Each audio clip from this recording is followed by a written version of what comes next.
Welcome to Ag Daily's New Ground video series, where we talk about some of the most interesting things that have happened this week in the world of agriculture. But first, we're less than a week away from Thanksgiving. So we're going to start there, because some things have changed a little bit in terms of the price of a Thanksgiving meal. Cooking a Thanksgiving feast for your friends and family will actually cost less than last year. But the bad news is that it will still be more expensive than it was before the pandemic. According to the American Farm Bureau Federation, which has done a Thanksgiving dinner survey for nearly 40 years, the average cost of this year's classic holiday feast for 10 people is $58.08. That's a 5% decrease from 2023. And really, the big mover this year is the cost of the Thanksgiving turkey itself. You know, that centerpiece of the holiday meal, which is down 6% year over year. At the very least, that's a good thing for consumers.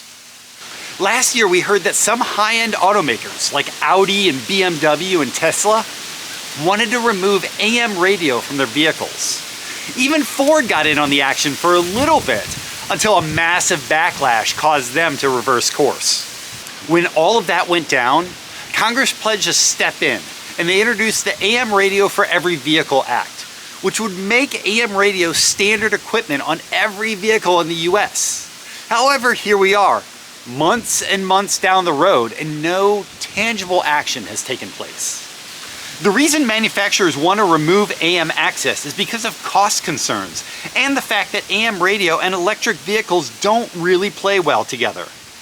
Yet AM radio is a crucial piece of news and emergency information across rural America. And hundreds of stations are dedicated specifically to agricultural news. So, why hasn't this bill passed? It has massive support from lawmakers. More than 260 House members and 60 plus senators are co-sponsored on these bills. But it still lingers unaddressed.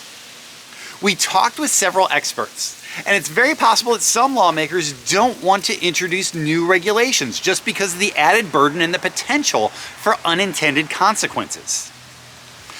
Other experts said that maybe it has to do with these being more urban-centric lawmakers who don't want to pursue the bill because it's just not that relevant to their demographics. But no matter what, there is optimism that action can still be taken this year and that this bill can pass. So now is your chance to make yourself get heard. Speaking of lawmakers, Democratic Michigan Senator Debbie Stabenow has introduced a $39 billion bill aimed at rural prosperity and food security, which comes at a time when the more traditional and more expensive farm bill seems to have stalled in Congress. Stabenow's bill, spanning 1,400 pages, marks her sixth effort at a farm bill. However, it is likely her last, as she plans to retire at the end of this congressional session. Yet, her effort faces strong opposition. For example, Senator John Boozman from Arkansas, the top Republican on the Agricultural Committee, and the incoming chairman, criticized the timing and the content. He called it, quote, insulting, and said that, quote, America's farmers deserve better. Farm organizations and advocacy groups differ on how they feel about Stabenow's bill. But despite all their differences, there is one consensus. Of course, the fact that we need to get a farm bill passed. Well, let's end this on a positive note.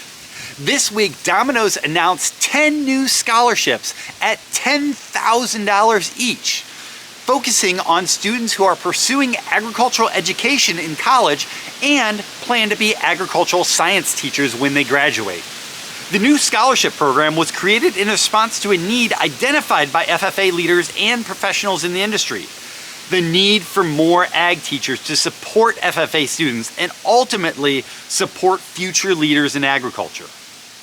So if this interests you, you can apply through FFA's website, and you have until midnight, January 9th, 2025, to turn in your application.